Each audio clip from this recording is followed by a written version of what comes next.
using a living lab approach to promote nutrient cycling from crop livestock integration in rural Malawi and Zambia. In many African regions, farming is a cornerstone for economy and survival of the people.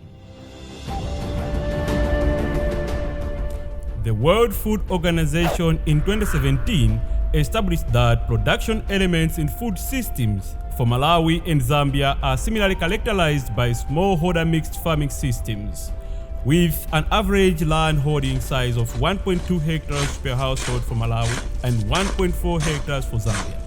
Most of the production is determined by access to inputs. No wonder poor farmers can only afford a hectare of production, while the wealthiest farmers can cultivate up to 5 hectares. Agriculture sector contributes about 39% to the country's GDP, 85% of workforce, and contributes 90% to its foreign exchange earnings, and acts as a source of savings and investable funds in Malawi. Zambia's agriculture sector makes a significant contribution of 22% to GDP and is a source of employment for a large sector of the population.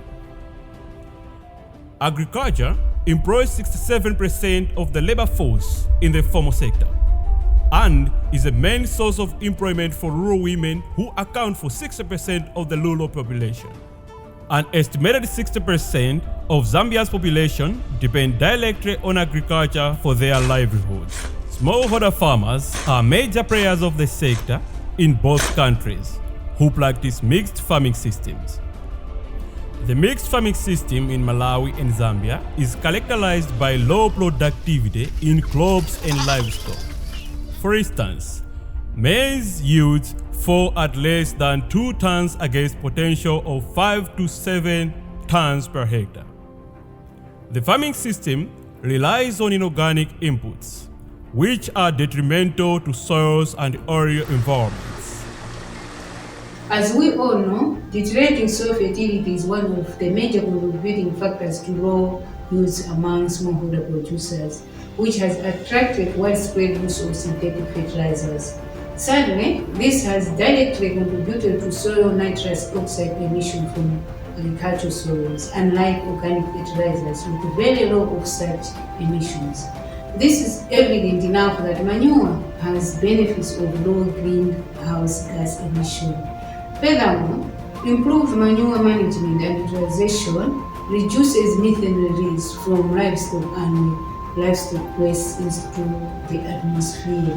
Other socio-economic environmental benefits of the proposed circularity in food systems include saving forest, lower crop production costs for households, energy generation from waste, as well as soil restoration through use of organic fertilizers, among others. This is despite potential of recycling huge volumes of farm byproducts between enterprises in the prevailing mixed farming system. And because of low productivity, estimated at below 40% of potential yields, majority of rural masses are in chronic cycle of hunger and poverty. In Malawi, the majority faces food deficit for 2 to 3 months period annually, despite agriculture being the backbone of Malawian and Zambian economies. The rural poor smallholder farmers that dominate farm activities live on less than $1 per day and fail to incorporate waste management techniques. Manure composting techniques are encouraged. However, the process is challenged by labor demand to produce required hectarage. And a crop livestock integrated project funded by EU through African Union, the alternative composting process using biogas innovation was initiated using reed farmers. However, within household biogas innovation, the shortfalls were identified, which were high installation costs for average smallholder farmer in Malawi and Zambia, and because of limited resources, the project did not apply scientific methods to quantify GHG emissions and nutrient use efficiency associated with the project interventions to inform policymakers and stakeholders of socio-economic environmental benefits in the circularity. poorer households are less diversified and usually cultivate less than 1 hectare annually. Major crops grown are cereals and legumes for consumption and as cash crops, while tobacco is solely grown as cash crop. Main livestock species kept by the smallholder farmers in a mixed farming system are indigenous cattle, small proportion of exotic dairy cattle, local goats, pigs, and chickens for social values, income, and manure. At harvest, reliable grain storage system for grain in the subsector is use of sacks, while some use traditional silos. Governments also have national food reserves used to store grain for lean months. Huge losses at post-harvest stage are also experienced, estimated at an average of 5 to 12% annually. Produce from livestock subsector, such as milk, are stored using centralized milk cooling facilities at farmer group level before reaching processors. Transportation plays important role in food system. The most common means of transportation of the produce for 2 countries is by loads, mostly earthloads to reach markets, with use of ox carts, bicycles, and vehicles. The food system in both countries has low to medium scale agro-processing activities for food and feed products, with little for international markets because of inadequate volumes and standards. As staple food in Malawi and Zambia, maize consumption is at 138 and 176 kgs a person per year, which poses a continuous demand for increased agricultural productivity sustainably as human population also continues to grow. This situation has always put scientists on a great task to explore better innovations and green technologies in the agriculture sector to respond to the rising demand of the population. Using a living lab approach to promote nutrient cycling from crop livestock integration in rural Malawi and Zambia is one great innovation crafted to give smallholder farmers capacity to produce more yields.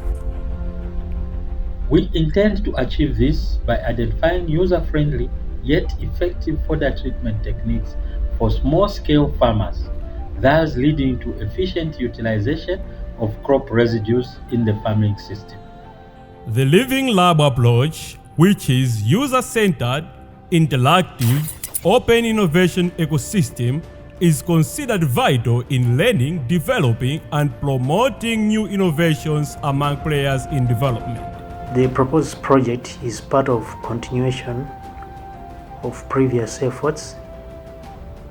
This was crop livestock integration, where various interventions were identified in the efforts to strengthen the cycling between crops and livestock.